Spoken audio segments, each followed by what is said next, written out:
नमस्कार, मैं हूं अखिल पाराशर। आप देख रहे हैं देश दुनिया की खास खबरों का एक विशेष कार्यक्रम न्यूज़ फोकस। चलिए सबसे पहले नजर डालते हैं इस हफ्ते की खास खबरों पर। चीन 14वीं पंचवर्षीय योजना की बड़ी परियोजनाओं को पूरा करने के करीब। शियान एयरपोर्ट पर नया म्यूजियम खुला। युगांडा के खूबसूरत सारस पक्षी पर संकट के बादल। अब समाचार विस्तार से। चीन ने अपनी 14वीं पंचवर्षीय योजना के तहत शुरू की गई 102 प्रमुख परियोजनाओं में से 98% से ज़्यादा को पूरा कर लिया है।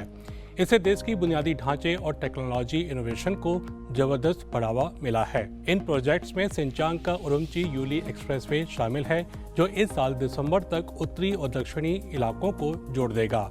वहीं छंगतू छोंगचिंग क्षेत्र में एक खास जल परियोजना पानी की समस्या हल करने में मदद करेगी। क्वांगतोंग प्रांत में एक कंप्यूटिंग हब बनाया जा रहा है, जो ग्रेटर बे एरिया की टेक्नोलॉजी जरूरतों को पूरा करेगा। इसकी 80% क्षमता पहले ही बुक हो चुकी है। सरकार ने इन प्रोजेक्ट्स के लिए 1.6 खरब डॉलर की फंडिंग दी है, जिससे ट्रांसपोर्ट, एनर्जी और डिजिटल सेक्टर में जबरदस्त विकास हुआ है। 2024 में चीन ने दुनिया का टॉप कार एक्सपोर्टर बनने का रिकॉर्ड बना लिया है। इस साल चीन से 64 लाख गाड़ियां एक्सपोर्ट हुई, जिससे ग्लोबल ऑटो मार्केट में उसकी धाक और मजबूत हो गई। अकेले शंघाई पोर्ट से 15% ज़्यादा कारें शिप की गईं। चीन के नए एक्सपोर्ट रूट भी खुल रहे हैं, जैसे इस साल जनवरी में मैक्सिको लिंक शुरू हुआ, जिससे वहां एक्सपोर्ट बढ़ा।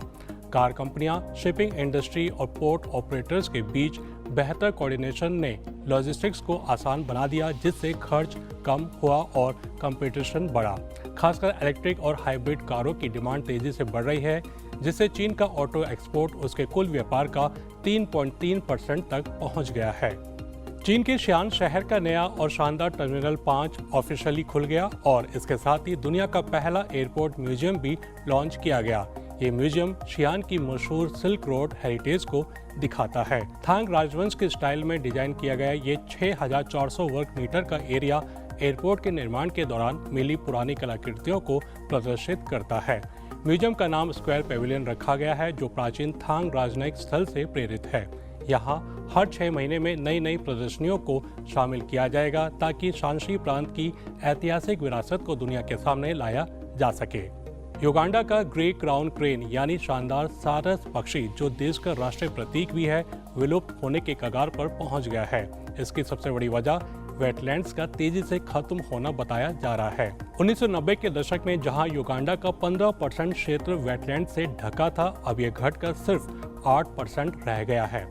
जलवायु परिवर्तन, बढ़ती शहरीकरण और खेती की वजह से इन पक्षियों का घर उजड़ रहा है। इसके अलावा पारंपरिक चिकित्सा और अवैध शिकार भी इनके लिए बड़ा खतरा बन गए हैं। संरक्षणवादियों के मुताबिक पिछले 30 सालों में इनकी संख्या 35,000 से घटकर सिर्फ 22,000 रह गई है। एक्सपर्ट्स का मानना है कि अगर हालात नहीं बदले तो साल 2040 तक युगांडा की वेटलैंड सिर्फ 1% ही बच पाएगी। तो ये थी इस हफ्ते की अहम खबरें। अब चलते हैं हमारे एक स्पेशल सेगमेंट न्यूज स्टोरी की तरफ। इस साल मार्च के पहले हफ्ते में चीन की 2 सबसे बड़ी पार्लियामेंट्री मीटिंग्स एनपीसी और सीपीपीसीसी चीन की राजधानी बीजिंग में होती हैं, जिसे 2 सेशंस या 2 सत्र भी कहा जाता है। इस दौरान चीनी प्रधानमंत्री एक सरकारी रिपोर्ट पेश करते हैं, जिसमें सिर्फ पिछले साल का लेखा जोखा ही नहीं, बल्कि आने वाले साल का पूरा प्लान भी बताया जाता है। ये रिपोर्ट सिर्फ नंबर और आंकड़ों की बात नहीं करती, बल्कि सरकार की प्राथमिकताएं, देश की इकोनॉमी, समाज की स्थिति और आगे की रणनीतियां भी साफ साफ बताती है। इन मीटिंग्स में देश भर के सांसद और राजनीतिक सलाहकार जुटते हैं। वे सरकार की रिपोर्ट्स पर चर्चा करते हैं और देश के बड़े मुद्दों जैसे इकोनॉमी, समाज और कानून पर अपनी राय रखते हैं। इसी दौरान नई पॉलिसी बनाई जाती है और पुराने कानूनों में बदलाव करने के अहम फैसले लिए जाते हैं। इस पर और अधिक चर्चा करने के लिए हमारे साथ जुड़ गई है जेएनयू की प्रोफेसर डॉक्टर गीता कोछड़, जो चीन मामलों की जानकार हैं और नेशन स्टेट डायलॉग की होस्ट और फाउंडर है। देखिए ये खास चर्चा। आपका बहुत बहुत स्वागत है मैम।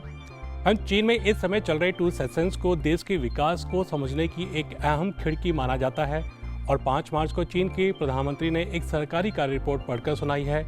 आप इस कार्य रिपोर्ट को कैसे देखती हैं और आपका सबसे ज़्यादा ध्यान किन बातों पर गया?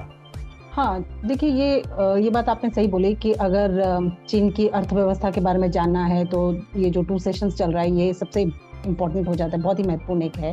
प्रधानमंत्री ली qiang ने भाषण में कुछ महत्वपूर्ण बिंदु भी दिए हैं। चीन ये मानता है कि बाहरी वातावरण से जटिल चुनौतियां आ रही हैं और जिसका तात्पर्य अमेरिका चीन ट्रेड कॉम्पिटिशन जो है इसमें वृद्धि होना होगा। ये हम सबको नजर आ रहा है, लेकिन फिर भी चीन ने जीडीपी के 5% पर विकास लक्ष्य निर्धारित किया है, जो कि मुझे लगता है कि बहुत एक जटिल था, लेकिन फिर भी उन्होंने किया है और ये बहुत ही सराहनीय है। उसके अलावा अगर हम देखेंगे कि अर्थव्यवस्था को फिर से मजबूत करने के लिए चीन इस साल कुल 1.3 ट्रिलियन युआन के ultra loan special treasury bond जारी करेगा, जो पिछले साल से 300 बिलियन युआन की वृद्धि है। ये एक बहुत महत्वपूर्ण चीज मेरे को लगता है कि इस बार आई है। उसके अलावा अगर हम बहुत ही दिलचस्प बात जो मुझे लगी वो ये कि सभी अटकलें लगा रहे थे कि चीन का ऐसा होगा, चीन का वैसा होगा, लेकिन उसके विपरीत चीन ने दूरसंचार, स्वास्थ्य सेवा और शिक्षा उद्योग में सुधार जारी रखने के लिए और औद्योगिक आपूर्ति की श्रृंखला में कंपनियों में एफडीआई आमंत्रित करने के लिए एक योजना बनाई है, जो कि मुझे लगता है कि बहुत महत्वपूर्ण है। उसके अलावा अगर देखें प्राइवेट एंटरप्राइजेस जो हैं, एक ओर से मतलब ये बोला जा रहा था कि प्राइवेट एंटरप्राइजेस जो हैं वो फोकस में नहीं आएंगे, लेकिन इस बार अगर हम देखें तो प्राइवेट एंटरप्राइजेस एक और फोकस क्षेत्र है जिसके लिए एक एकीकरण बाजार बनाने की एक योजना आई है, जो कि मेरे लिए बहुत महत्वपूर्ण लगती है। और आखिरी बात मैं ये बोलूँगी कि चीन ने biomaterial, quantum technology, embodied intelligence और यहाँ तक कि 6G जो है इसके सहित उच्च तकनीकी क्षेत्रों में भी समर्थन करने के लिए भविष्य के उद्योगों में को स्थापित करने की बात की है।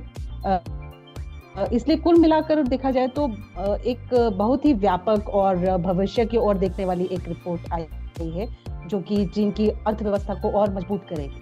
मैम, ये साल चीन की 14वीं पंचवर्षीय योजना का आखिरी साल है और 15वीं पंचवर्षीय योजना की तैयारी का भी समय है। बीते 5 सालों में चीन की अर्थव्यवस्था स्थिर गति से बढ़ी है और इसने ग्लोबल इकोनॉमिक ग्रोथ में लगभग 30% योगदान दिया है। इसने ग्लोबल इकोनॉमिक रिकवरी को भी मजबूत किया है।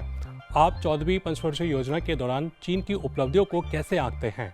हाँ, 14वीं जो पंचवर्षीय योजना थी चीन की, ये चीन के लिए एक कठिन दौर था, क्योंकि न केवल बाहरी चुनौतियां थी बल्कि आंतरिक मुद्दे भी थे। मुख्य रूप से कोविड-19 महामारी का कारण एक बहुत बड़ा कारण बना, जिसकी वजह से अर्थव्यवस्था बहुत ज़्यादा उथल-पुथल हुई। फिर भी चीन अपनी अर्थव्यवस्था का स्थिर विकास करने में सक्षम रहा और औसतन 6% जीडीपी वृद्धि पर प्रभावशाली रहा है। मतलब अगर आप 2021 से लेकर 2025 तक देखेंगे तो 6% जीडीपी औसतन रही है। अर्बन अनएम्प्लॉयमेंट मुझे लगता है कि एक बहुत बड़ी चुनौती है, जो कि अभी आगे भी इनको झेलनी पड़ेगी, लेकिन साथ ही साथ इन्होंने क्या किया है, डिजिटल संचालित अर्थव्यवस्था यानी कि 2023 में अगर आप देखें तो 9.9% के लिए मुख्य औद्योगिक क्षेत्र के साथ प्रमुख चालक बनी और R&D में निवेश जो है अगर उसको देखेंगे तो सालाना साल दर साल 1% की वृद्धि हुई है, जो कि बहुत ही ज़्यादा महत्वपूर्ण है, क्योंकि पिछले साल अगर हम देखें तो कम से कम $500 बिलियन इन्होंने इन्वेस्ट किया था। और ये इन्वेस्टमेंट जो है R&D में मुझे लगता है कि बहुत ज़्यादा इम्पोर्टेंट है, क्योंकि हम इनोवेशन की बातें करते हैं, क्रिएटिविटी की बातें करते हैं और डिजिटल टेक्नोलॉजी की बातें कर रहे हैं।